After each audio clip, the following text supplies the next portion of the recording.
ముఖ్యమంత్రి Tadepalli palace CM camp ఆఫీస్లోకి వెళుతున్నటువంటి కంటైనరు, క్యాంప్ ఆఫీస్ నుంచి బయటకు వస్తున్నటువంటి కంటైనర్ లారీ, ఆ container lorry number AP16Z0363, AP16Z0363 container lorry number.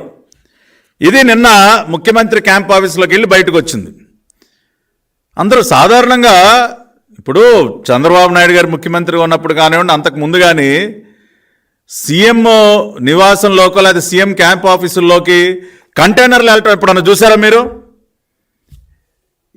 ఈ మీడియా సమావేశం చూస్తున్న వారు ఎవరైనా అసలు మన రాష్ట్రంలోనే కాదండి, ఏ రాష్ట్రంలో అయినా ముఖ్యమంత్రి ఆఫీసులోకి, ముఖ్యమంత్రి క్యాంప్ ఆఫీసులోకో లేకపోతే ముఖ్యమంత్రి నివాసంలోకో పెద్ద కంటైనర్ లారీ వెళ్ళిపోవటం చూసారా మీరు ఎప్పుడైనా?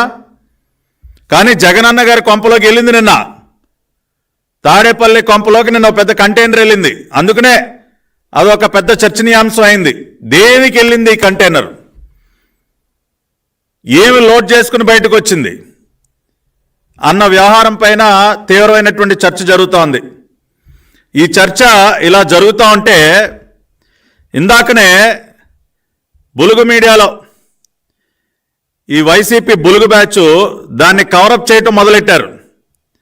వాళ్ళు ఏమని చెప్తా ఉన్నారంటే, ఈ బులుగు మీడియా అంతా కూడా దానిలో అంటండి వంట పాత్రలు అంట, ఆ కంటైనర్ అంట వంట పాత్రలు తరలించడానికి పెట్టినటువంటి కంటైనర్ అంట.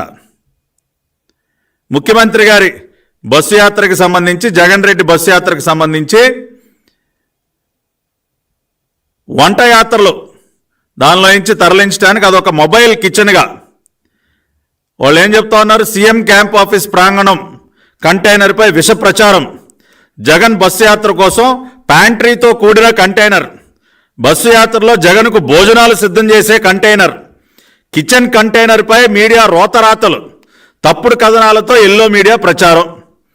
అది ఇందాక వైసీపీ బులుగు బ్యాచ్ మాట్లాడినటువంటి మాటలు. అదంటండి మొబైల్ కిచెన్ అంట, ప్యాంట్రీ అంట, భోజనాలు తయారు చేస్తారంట, ముఖ్యమంత్రి బస్ యాత్రకి సంబంధించి అది భోజనాలు తయారు చేయడానికి రెడీ అయిందంట. పాపం నిన్న తాడేపల్లి ప్యాలెస్లో ముఖ్యమంత్రి గారి భోజనాల కోసం టమాటాలు, వంకాయలు, బంగాళదుంపలు దాని అంటూ ఉంటాడు కదా, ఆలుగడ్డ, ఉల్లిగడ్డ అవన్నీ లోడ్ చేసి ఉప్పు, కారం, మసాలా, పప్పులు ఉప్పులన్నీ లోడ్ చేసి పంపించారని కలరింగ్ ఇస్తూ ఉన్నారు. కానీ ఇప్పుడు నేను అసలు వాస్తవం చెప్తా ఉన్నా, ఆ కంటైనర్ ఏంటో, దేనికి వెళ్ళిందో, ఆ కంటైనర్ ఏమి తరలిస్తూ ఉందో ఇవాళ అసలు వాస్తవాలు నేను ఈ మీడియా సమావేశం ద్వారా బయట పెడుతున్నా. నిన్ననే మనం చూసాం శ్రీకాళహస్తిలో పెద్ద డంపు బయటపడిందండి.